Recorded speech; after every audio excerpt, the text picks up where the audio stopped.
Ozark, hoje eu vou listar 5 motivos pelos quais eu acho que essa é a melhor série original Netflix e uma das melhores séries dramáticas da atualidade. No momento em que esse vídeo aqui é lançado, faltam poucos dias para a estreia da segunda parte da quarta e última temporada desse seriado que eu acho espetacular, mas que também ainda precisa ser descoberto por muita gente. Eu fiz uma pesquisa recentemente lá no meu Instagram, uma enquete, aproveita se você ainda não me segue por lá para seguir também, e eu percebi que a adesão a esse seriado ainda é abaixo do esperado, bastante gente já está assistindo, mas eu ainda acho considerável o número de pessoas que nunca assistiu ou que começou a assistir Ozark e desistiu. Então fica aqui também 5 motivos pelos quais eu acho que todo mundo deveria assistir a essa série.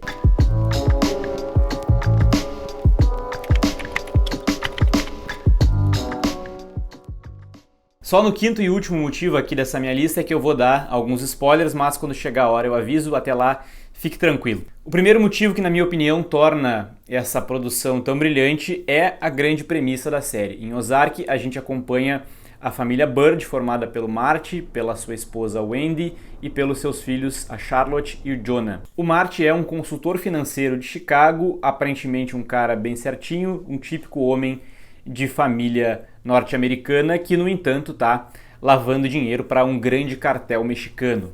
Essa premissa do homem comum entrando para o crime, transgredindo, é o que faz, claro, com que essa série seja frequentemente comparada com Breaking Bad. Muita gente considera que ela é a grande sucessora de Breaking Bad. Eu entendo as comparações, mas eu acho que existe uma diferença fundamental entre as duas produções. Em Breaking Bad nós acompanhamos toda a transgressão do Walter White, a gente vê ele indo de professor de química do ensino médio para um grande traficante de metanfetamina, nós acompanhamos toda essa mudança do personagem, as consequências disso e ele, tomando gosto pelo poder que ele vai ganhando. Em Ozark a história começa depois que o protagonista já ultrapassou todos esses limites legais e morais.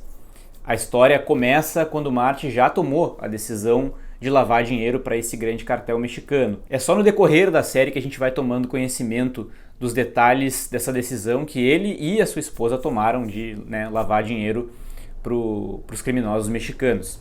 Isso nos dá sempre a sensação de estar acompanhando personagens que estão frequentemente tentando reverter o peso de uma decisão tomada lá atrás, mas que no fundo não tem como ser revertida.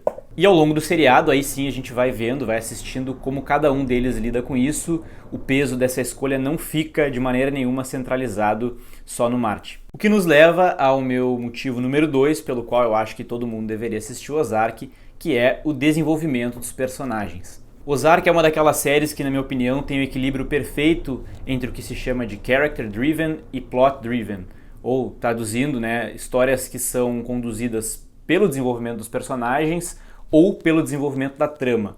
Como eu falei, em Ozark eu acho que há um equilíbrio perfeito entre as duas coisas, tem espaço para tudo, a trama é cheia de reviravoltas e ao mesmo tempo os personagens se desenvolvem perfeitamente, não só os protagonistas, como os coadjuvantes, a gente vai sentindo que conhece eles por dentro, a gente vai odiando e amando cada um deles, porque eles são muito bem construídos, são pessoas tridimensionais, e isso faz com que a gente pegue gosto pela série também. Os três principais, não tem como não citar, são o Marty e a Wendy Byrde e também a Ruth Langmore, que é uma personagem secundária que ganha uma importância gigantesca. O Marty é um cara que a gente conhece desde o início como sendo uma pessoa muito boa com números, o que faz dele também um grande vendedor. Ele é uma pessoa que é muito boa em persuadir as outras. No primeiro episódio ele fala a seguinte frase: dinheiro não é felicidade, é em essência a medida das escolhas do ser humano, que eu acho que é uma frase que define bem a essência desse personagem. Ele é um homem que entende como o sistema funciona e acredita que exista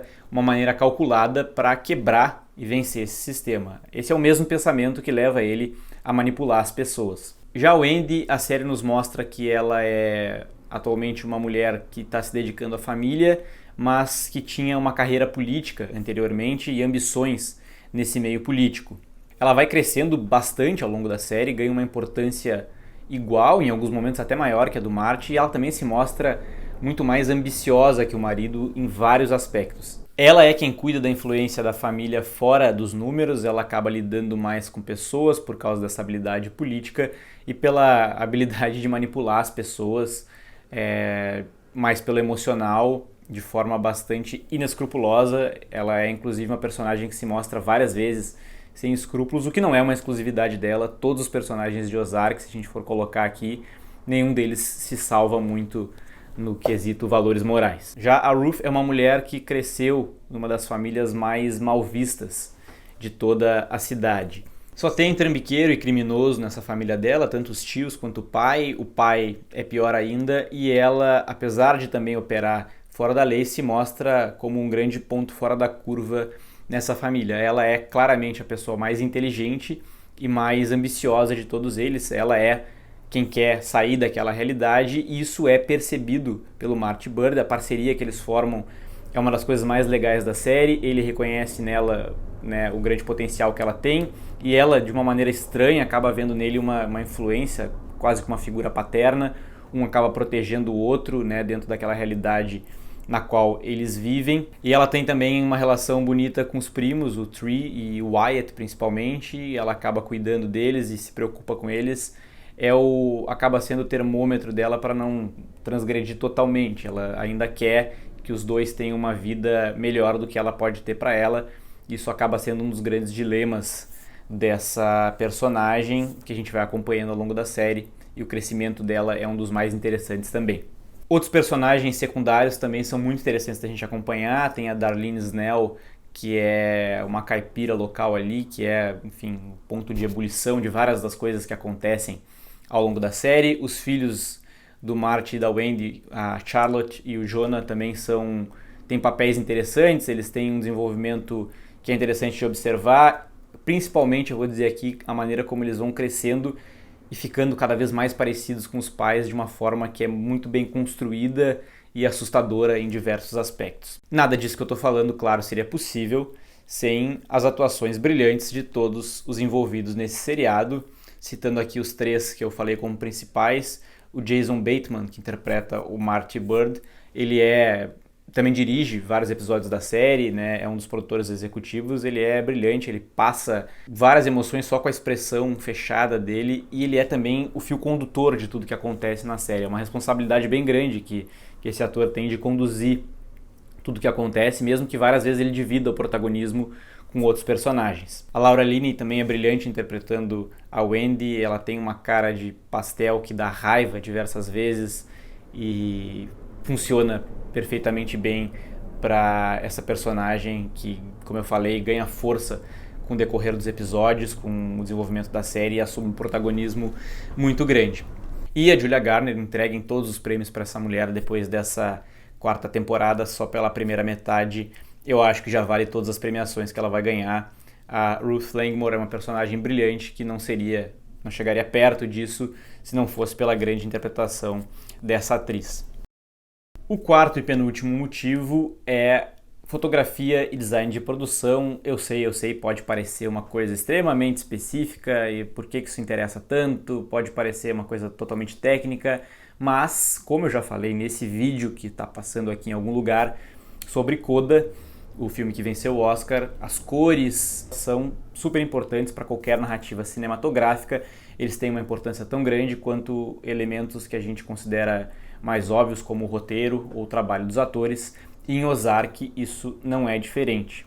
A série tem toda uma tonalidade, uma cor azul-cinza, que é quebrada perfeitamente nos momentos certos, como por exemplo quando eles estão fazendo as cenas no México, a cor muda, mas no geral esse acinzentado, azulado é o que permeia todo o seriado e nos dá essa sensação de imersão nesse lugar do Missouri, né, o lago Ozark, e graças a esses elementos que estão presentes na fotografia, claro, mas em diversos elementos que estão ali no figurino deles. Isso dá, claro, a identidade visual do seriado. Assistir Ozark, a gente já sabe que a gente vai mergulhar naquela tonalidade toda. Em alguns momentos é um pouco escuro demais, eu acho que a gente precisa escurecer o ambiente para conseguir pegar todos esses detalhes, mas enfim, como eu falei, essa identidade visual que é muito bonita e eu acho que funciona, né, para toda a história que está sendo contada. Meu quinto e último motivo, as reviravoltas da série. Agora sim, claro, com spoilers, eu vou falar de algumas coisas que aconteceram ao longo das 4 temporadas de Ozark que provam o quão interessante é esse meu quinto e último ponto aqui. Ozark pode parecer, em alguns momentos, um pouco parada demais. Nos primeiros episódios de cada temporada, eu mesmo sinto um pouco essa sensação de uma lentidão um pouco excessiva. Eu já ouvi de outras pessoas que acabaram parando de assistir a série porque não conseguiram ir em frente, mas eu acho que vale muito a pena dar uma insistida, porque do nada, quando a gente menos percebe, a série te prende completamente. E aí quando a gente acha que tudo está se encaminhando para alguma resolução específica que foi construída ao longo da temporada, do nada a série vira e a gente fica completamente surpreso. Aí sim, agora citando alguns exemplos, no último episódio da primeira temporada, por exemplo, depois que os Byrdes ali foram episódio por episódio tentando construir uma maneira de se livrar da pressão do cartel e dos Snell e parecem ter conseguido uma conciliação entre os dois criminosos, do nada a Darlene vai lá e explode a cabeça do Del com um tiro de 12. É uma coisa que a gente fica completamente surpreso, não tinha como esperar aquilo, e aí a gente pensa o que vai acontecer na próxima temporada, como é que eles vão conseguir sair disso, porque tudo foi construído para que eles conseguissem aquela resolução e do nada tudo foi posto fora por causa daquele tiro. Existem outros acontecimentos que não são tão gráficos, mas que são igualmente impactantes. Na terceira temporada, por exemplo, quando a gente vê que o Ben, o irmão da Wendy, é uma pessoa completamente explosiva que está prejudicando os Byrd, a Wendy simplesmente vai lá e manda matar o irmão dela. E a gente vai vendo como a personagem cresceu, digamos assim, até tomar essa decisão, o quanto ela precisou transgredir para conseguir mandar matar o próprio irmão, e o quanto ela acaba sofrendo por isso, mas ao mesmo tempo o quanto ela usa a morte do irmão que ela ordenou para conseguir benefícios para a família, uma coisa que nos coloca assim em choque em diversos aspectos, por ver como esses personagens estão se desenvolvendo, né, dentro desse mundo do crime que eles criaram para eles mesmos. E aí, de novo, outras coisas mais gráficas, como eu falei, a morte da Helen no final da terceira temporada, parecida com a morte do Del na primeira temporada, quando tudo parece que está se encaminhando para aquela resolução, o cartel vai lá e mata aquela advogada poderosíssima que a gente acompanhou ao longo de toda a temporada, explode os miolos dela nas roupas do Marty e da Wendy, numa cena bizarra de se assistir. Ou, por exemplo, agora, nessa primeira parte da quarta temporada, quando o Ravi, né, que é o sobrinho do Navarro, que está assumindo o cartel, que se mostra um cara completamente animalesco e explosivo, vai lá e mata a Darlene e o Wyatt numa cena que ninguém estava esperando. A Darlene parecia ser uma mulher que tomava todas as decisões sem que nada real acontecesse com ela, e ali em poucos segundos a série resolve aquilo numa cena extremamente bem dirigida. Esse episódio, aliás, foi dirigido pela Robin Wright, de House of Cards. Toda a maneira como aquilo acontece, o Ravi saindo, a Ruth chegando, o silêncio da cena que culmina depois nos gritos dela com a família Byrd, entrando numa explosão ali que vai ser bem interessante de acompanhar agora nessa segunda e última parte da quarta temporada de Ozark. Eu espero que esses 5 motivos tenham sido suficientes para convencer quem ainda não foi convencido de assistir a essa série brilhante que eu defendo como sendo a melhor série original Netflix. Não se esqueçam de se inscrever aqui no canal, bastante gente tem assistido aos vídeos, eu tenho me surpreendido até com os números que ainda são pequenos, mas para a minha realidade são muito bons, mas muita gente vem que chega aqui e não é inscrita no canal, e a inscrição faz toda a diferença. Se vocês curtiram esse vídeo, deixem um like aqui e comentem aqui embaixo o que estão achando desse tipo de conteúdo.